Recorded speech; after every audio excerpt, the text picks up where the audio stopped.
श्री राम। जय गुरुदेव, जय हनुमान। मैं शुभ्रा भारद्वाज।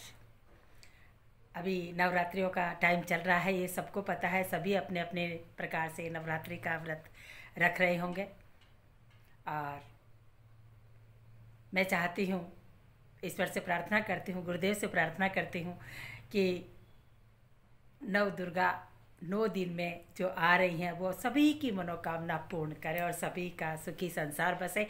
यही मेरी ईश्वर से प्रार्थना है। कई लोगों के मैसेजेस होते हैं मेरे पास, कोर्ट कचहरी के मामले हैं, शादी विवाह नहीं हो रही ये मामले हैं, और घर में तांडव मचा हुआ है, परेशानियां हैं, पति परेशान कर रहे हैं, पत्नियां परेशान कर रही हैं, लक्ष्मी नहीं आ रही है, नौकरियां छूट रही हैं, जेल हो रही है और मुकदमे पर मुकदमा लग रहा, कर्जे पर कर्जा हो रहा है, पैसा कहीं से आ ही नहीं रहा, घर के सामान तक बिक चुके हैं। तो गुरुदेव ने बहुत ही एक अच्छा सा उपाय बताया है इस चीज़ के लिए, और 100% अगर जिस लोगों ने भी इस उपाय को किया, क्योंकि आपको 3 दिन करना है। गुरुदेव कहते हैं कि नवरात्रि में 3 दिन जो होते हैं वो बहुत ही खास दिन होते हैं। सप्तमी, अष्टमी और नवमी, ये तीनों दिन ही बहुत खास दिन होते हैं। सप्तमी आपको पता ही है, माँ काली की होती है, अष्टमी माँ दुर्गा की होती है और नवमी महालक्ष्मी की होती है। और ये तीनों ही दिन बहुत खास होते हैं। खैर, खास तो सभी होते हैं, जैसे नवरात्र चल रहे हैं वैसे चल रहे हैं, लेकिन खास इन 3 नवरात्रों के लिए मैं आपको कुछ हवन पूजा करनी बताऊंगी। तो वीडियो में आगे बढ़ने से पहले मैं कहूँगी कि जो मुझसे नए भाई जुड़े हैं वो वीडियो को सब्सक्राइब कर लें, बेल आइकन दबा लें, ताकि मेरे हर आने वाली नई वीडियो का नोटिफिकेशन आपके पास आ जाए। और कमेंट्स मुझे जो करते हैं उनका मैं भरसक प्रयत्न करती हूँ कि हर कमेंट्स को करने वाले को मैं जवाब दूँ, और बहुत समय निकाल करके मैं हर आदमी को मैं जवाब भी देती हूँ, रिप्लाई भी देती हूँ। कुछ मंत्र होते हैं वो लिख के भी देती हूँ, और बहुत अच्छा लगता है जब आप लोग मेरे साथ जुड़े हैं और मुझे इतना प्यार दुलार और स्नेह देते हैं, तो बहुत अच्छा लगता है। बहुत ज़्यादा लोग परेशान हैं,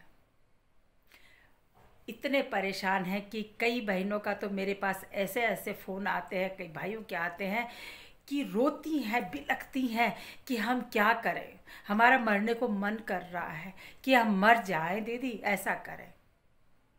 तो मरना बहनों किसी भी समस्या का समाधान नहीं है। जो विपदाएं आई हैं, जो परेशानियां तुम्हारे सामने आज खड़ी हैं, उनका सामना करो, उनसे लड़ने की अपने अंदर ताकत पैदा करो।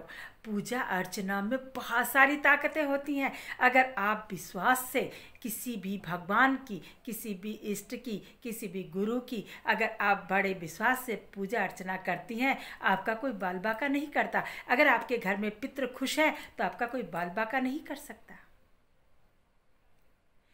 पर लोग मानते नहीं हैं। लोग मानते हैं कि जो मुख से बोलते हैं वही पितृ अपने होते हैं, जो चले गए इस दुनिया से वही सब पितृ योनि में आते हैं। वो सब भी परेशानियां आपके घर में खड़ी कर देते हैं, उनको भी आप मानिए, तो आपकी ये विपदाएं नहीं आएंगी। उपाय की तरफ चलती हूँ। थोड़ा सा उपाय, आपको थोड़ा सा वीडियो लेंथी हो जाएगा, इसके लिए मैं आपसे माफ़ी चाहती हूँ, क्योंकि पूरी बातें नहीं बताएं तो आप लोगों को कैसे पता लगेगा कि ये चीज़ें करने से अपन को क्या क्या फ़ायदा होगा।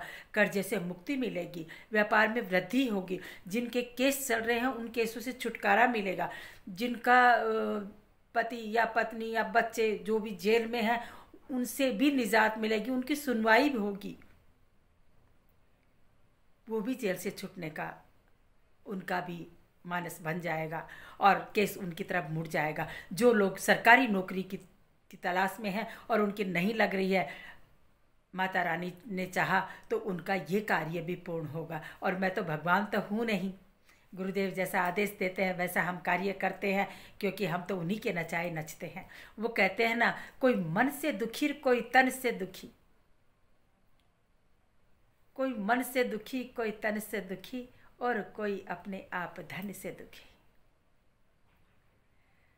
तो आदमी कई अपनी शरीर की बीमारी से दुखी हैं, कई अपनी मानसिक चेतनाओं से दुखी हैं, उनकी मानसिकता ऐसी हो गई है कि हम मर जाएं क्या करें।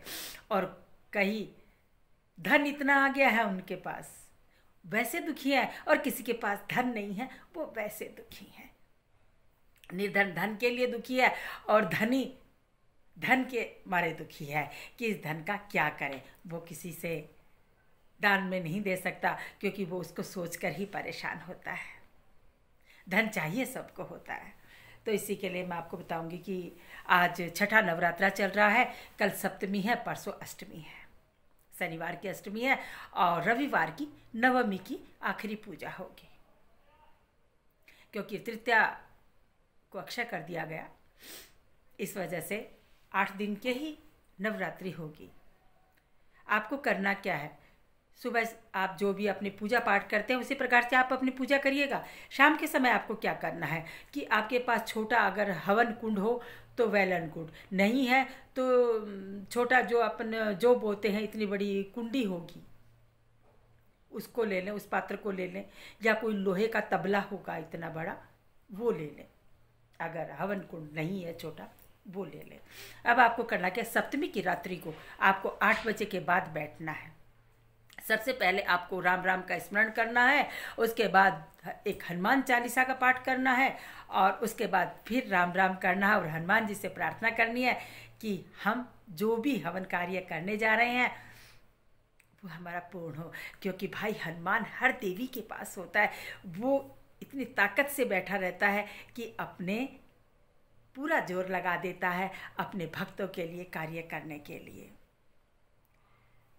वो आपने हवन कुंड तैयार कर लिया, उसके लिए आपको क्या करनी है, एक नारियल का गोला ले लीजिएगा, थोड़ा आप कपूर ले लीजिएगा। मैं अक्सर भीमसेनी कपूर बताती हूँ हमेशा पूजा पाठ में, जिन लोगों को इजी वे से मिल जाता है। वैसे ज़्यादा पैसा अगर नहीं है खर्च करने को तो कोई बात नहीं है, वैसे अक्सर लोग कपूर तो घर में रखते ही हैं।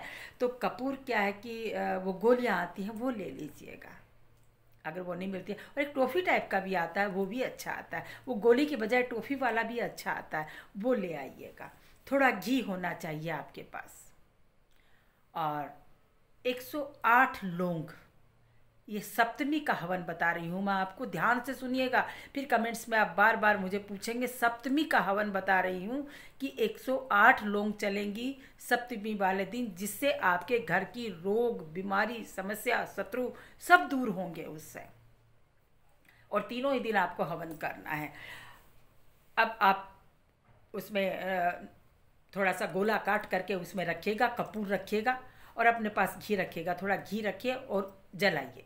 सबसे पहले आपके अगर गुरु हैं तो सबसे पहले आप अपने गुरु की 5 आहुतियाँ दें, ओम गुरुभ्यो नमः, ओम गुरुभ्यो नमः, ओम गुरुभ्यो नमः। उसके बाद 5 गणेश जी की आहुति दे, ओम गणपताय नमः, ओम गणपताय नमः, ओम गणपताय नमः। नमः नहीं बोलना आपको, स्वाहा बोलना उसमें, ठीक है। और उसके बाद आप अपने पितरों की दे, ओम पितृदेवताभ्यो नमः स्वाहा, ओम पितृदेवताभ्यो नमः स्वाहा। ये आपको उनकी आहुति देते हुए उसके बाद आपको 108 लौंग की आहुति देनी है। जो आपको पता है कि आहुति अपन कैसे देते हैं, आहुति हमेशा बीच वाली अंगुली को हटा देते हैं और ये 2 अंगुलियों को और अंगूठे को पकड़ते हैं और इसमें आप 108 जो लौंग हैं उनकी आप आहुति देंगे। आहुति में आपको मंत्र क्या बोलना है, ओम क्रीम कालिकाय स्वाहा। फिर ध्यान से सुनिएगा, ओम क्रीम कालिकाय स्वाहा। ये आपको 108 आहुतियाँ देनी है सप्तमी वाले दिन। अब आ जाइए आप अष्टमी वाले पर। अष्टमी को आपको क्या करना है, वैसे ही जिसमें आपने सप्तमी को हवन किया है वैसे ही आपको अष्टमी को हवन करना है। उस जो भभूति बनी है उस भभूति को आप एक थैली में रख दीजिएगा और वापस वैसे ही गोलागिरी और कपूर। और उस दिन आपको 108 अनार के दाने चाहिएंगे। तो सस्ते आते हैं, ज़्यादा महंगे नहीं आते, पसारी की दुकान पर हमेशा मिल जाते हैं, ये कोई ज़्यादा दूर नहीं जाना आपको, पसारी के यही मिल जाएंगे। 108 अनार के दाने लाने, जिसमें आपकी हर समस्या दूर होगी, आपकी कोर्ट कचहरी का मामला जो भी चल रहा है वो भी दूर होगा और आपके पैसों से संबंधित जो चीज़ें चल रही हैं वह भी ख़त्म होंगे। वैसे ही आपको सबसे पहले अपने गुरु की आहुति देनी है, ओम गुरुभ्यो नमः स्वाहा। उसके बाद आपको गणेश जी की देनी है, ओम गण गणपताय नमः स्वाहा। उसके बाद आपको पितरों की देनी है, ओम पितृ देवताभ्यो नमः स्वाहा। उसके बाद आपको दुर्गा जी की आहुति देनी है। दुर्गा जी की आहुति कैसे देनी है, वो 108 दाने पहले गिन के रख लीजिएगा। ओम दुम दुर्गाय स्वाहा, ओम दुम दुर्गाय स्वाहा, ओम दुम दुर्गाय स्वाहा। नमः नहीं बोलना है इसके अंदर भी आपको। और जब भी आपको ये लगे कि अग्नि बुझने लगी तो थोड़ा कपूर और डाल देना, लेकिन प्रज्वलित रहनी चाहिए, अग्नि बुझनी नहीं चाहिए।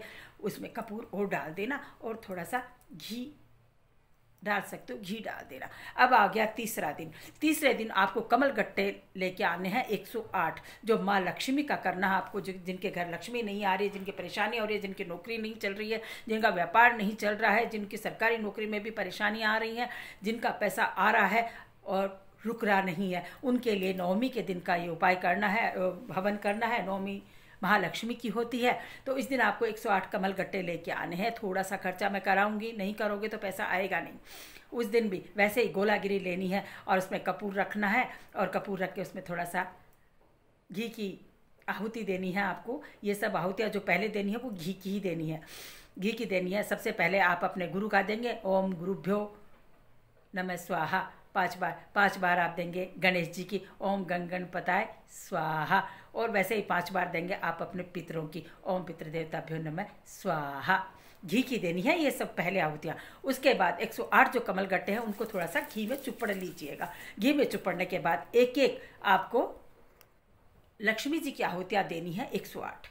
एक एक कमल गट्टा उठाइएगा और घी में ले लिया, और वैसे ही उसको पकड़ना है।